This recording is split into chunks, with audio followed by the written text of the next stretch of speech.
"Does this smell odd to you?" Karen asked, suspiciously eyeing the noodles wrapped around her fork. The constant clamor of the shopping mall's food court rumbled around them as Glenn looked up at her from his own plate, a piece of Mongolian beef in the vice grip of his chopsticks. He raised a quizzical eyebrow at her as she proffered her utensil. "Seems like you think everything smells odd to you nowadays, Kay," he teased. "Hey, I'm pregnant. I'm allowed," Karen snapped back playfully. Her free hand strayed to her stomach, where her already prominent baby bulge had begun to show. She and Glenn had been trying for years to have a child, and now it was finally happening for them. They had come to the mall to shop for baby clothes and toys. They were just leaving the gymboree when Karen had suddenly begun to crave Chinese food and hot dogs. A few minutes later, and here they were at the food court. Karen eating her hot dog lo mein, and her husband eating beef and fried rice. Yet, even though the food had sounded good to her, it suddenly seemed to smell strange. Suppressing a grin, Glenn took the fork and gave the contents an exaggerated sniff. He paused, as if in deep contemplation, before responding. Yes, a full bouquet. It's rich, but not overpowering. The hint of hot dog really brings out the savory aroma." All right, wise guy," she replied, taking back the fork. "I was just wondering is all." They ate in silence for a few minutes. Karen did her best to ignore the odd smell. It was a rotten, cloying scent, just on the edge of smelling. As she chewed, she absent-mindedly looked around for an open trash can. Finding nothing to explain the scent, she turned back to Glenn. "I really wish you didn't have to go back to work tomorrow," she remarked. When he grunted in agreement, she continued. "We really haven't found that much for the baby, and we still have to shop for cradles. Couldn't you take the day off?" "Wish I could, Kay," he responded, genuine longing in his voice. "With all the OB visits we have scheduled, though, I really don't have any extra days to work with. We can come out shopping again next weekend." Karen nodded her agreement, twirling more noodles around her fork and spearing a hot dog slice on the end. As she brought it to her mouth, she was suddenly washed over by the stench. It was stronger now, as if someone had opened a trash can next to their table. Disgustedly, she put down her fork and slid the plate across the table. Glenn looked up at her curiously. "I'm full," she said. "Let's head over to the cinnamon bun place for dessert." The next day found Karen at home, scrubbing the floor vigorously. Ever since she had returned home the previous evening, the smell had persisted. At first, she tried to ignore it, but as time went on, it became stronger and stronger.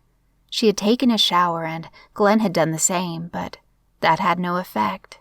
She had blown her nose, taken out every trash bin in the house, and checked all the food for mold. Everything came up clean.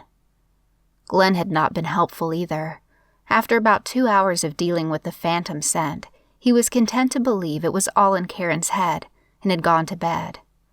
Grudgingly, Karen had followed him.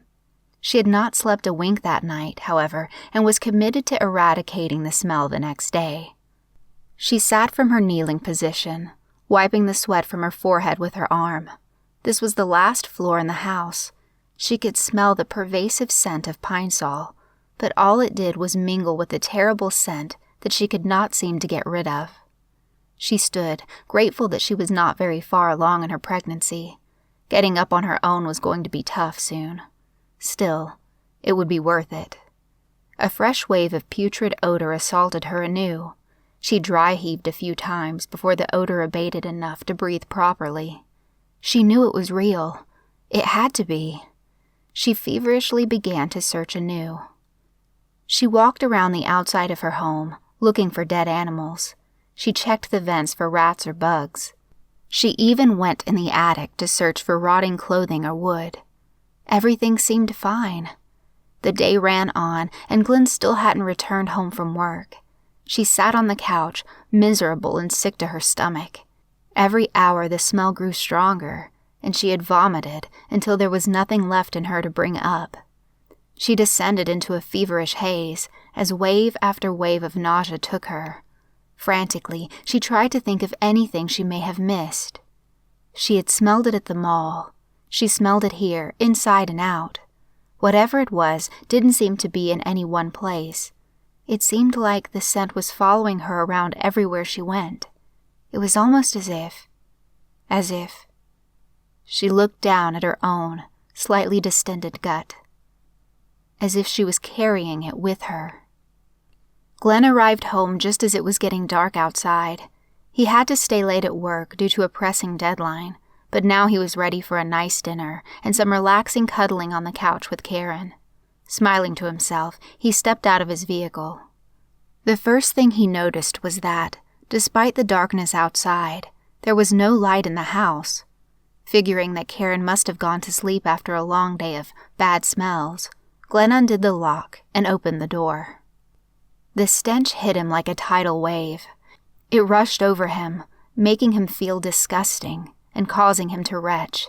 He went down to one knee, bracing himself against the doorframe and blindly seeking the light switch with his hands.